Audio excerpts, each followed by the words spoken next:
inroads. Welcome to another Fish Out of Water segment, where the production crew thinks it's funny to put me in situations that I probably normally wouldn't be in. Today, we're at Jenkins Restorations, where they have flooded their conference room so that they can teach me a little bit about water mitigation. So even though it's fish out of water, today I'm quite literally in the water.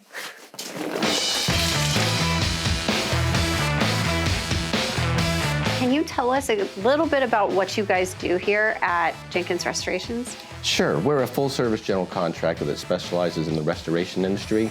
So what that means, it's usually properties that are damaged by fires or floods or storm. And we come in, we do the dry out, we do the cleanup, and then we rebuild it from the ground up. Now, one of the main things that you do is water restoration. Yes. Can you talk about that? Sure, so water restoration is what we call emergency services. So typically, that's the first people on scene when you have like a flooding situation or a burst pipe or something like that. Right. So normally we would bring that team in and they would do the initial plotting of the area, and then they would specify what type of equipment is needed, and they would install that equipment, do extraction, and it usually takes about anywhere from 3 to 4 days to dry out a property. And a lot of people don't realize that water damage actually continues to damage the home the longer it sits. So it'll absorb into other materials, it'll spread, and then over a period of about 5 or 6 days, you start to see microbial growth. And that could be bacteria, it could be in the form of mold or mildew, and things that you just don't want to happen in your home. So we employ about 25 people in this office, and we're tied into the community. So they're all local people, and we really believe in supporting the community. Our mission statement is restoring property and lives with a servant's heart. So we take that seriously, and that's right out front when we're interviewing people and when we're bringing them on board. We stress how important our core values are. So you all have flooded your conference room. Obviously, if you're willing to flood your own property, you know what you're doing. Can you talk a little bit about the process? Yeah, absolutely. So we're going to put about 25 to 30 gallons of water into our conference room, which is actually a lot of water for that size of a room. Okay. But we are pretty confident that's going to be dry in 24 to 48 hours. And you're gonna trust me to help fix it? Absolutely. Are you ready to get your feet wet? I am ready to get my feet wet. Are you sure you want to do that? We're trying to replicate a clean water loss, that's category 1, and then we're trying to replicate a water loss that has affected most of the flooring in this room. So step 1 with any water mitigation project, if we can, we're gonna physically remove water. Put a little bit of your weight towards the front, okay? And we're just gonna click this button forward.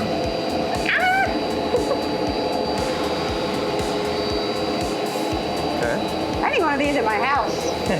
Now, we're in a commercial space. This is glued down carpet on top of concrete, so we're just gonna use a traditional wand with our extractor that's outside. And just pull it back. All right.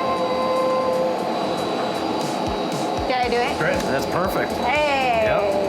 And then back forward again? Yeah, it's pretty much just like vacuuming your carpet. All right, so we've ran into this filing cabinet, and we're gonna need to get it out of the way so we can extract the carpet that's behind it. Okay. So if you want, you can give it a go, see how easy it is to actually move this thing. Hey. It's a full filing cabinet, Your girl's too. got muscle. So we only need to move it out enough to where we can get behind the wall, about the width of what we're trying to get rid of. And now we put these on furniture blocks. The reason for these blocks is to raise this cabinet up off the ground. Okay. We don't want the water to affect the cabinet and ruin the cabinet. We also don't want the stain from the cabinet to go onto the carpet. After that, we'll do demolition as needed.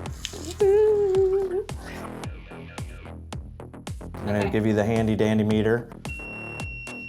And we're wet. The next step we would do is we would do an invasive hole into this drywall, but hidden, to where we can just put this coat base back on and you would never know that hole was there. Now what that has done is that opens up the wall cavity inside. While we're doing that, we can also check to see if there's water inside that track.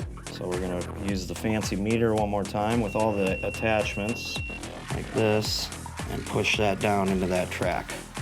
I'm not even getting anything wet. And the last step that we have is setting up our equipment. Okay. This equipment is going to be drying it. Is drying kind of like the first 48, where the quicker you get it done, the better? Absolutely, yeah, if we can make it, we're gonna be there within an hour. All right, let's get these babies plugged in.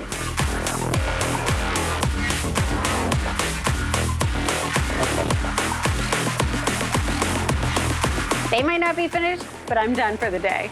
Make sure if you have any property damage to call Jenkins Restorations.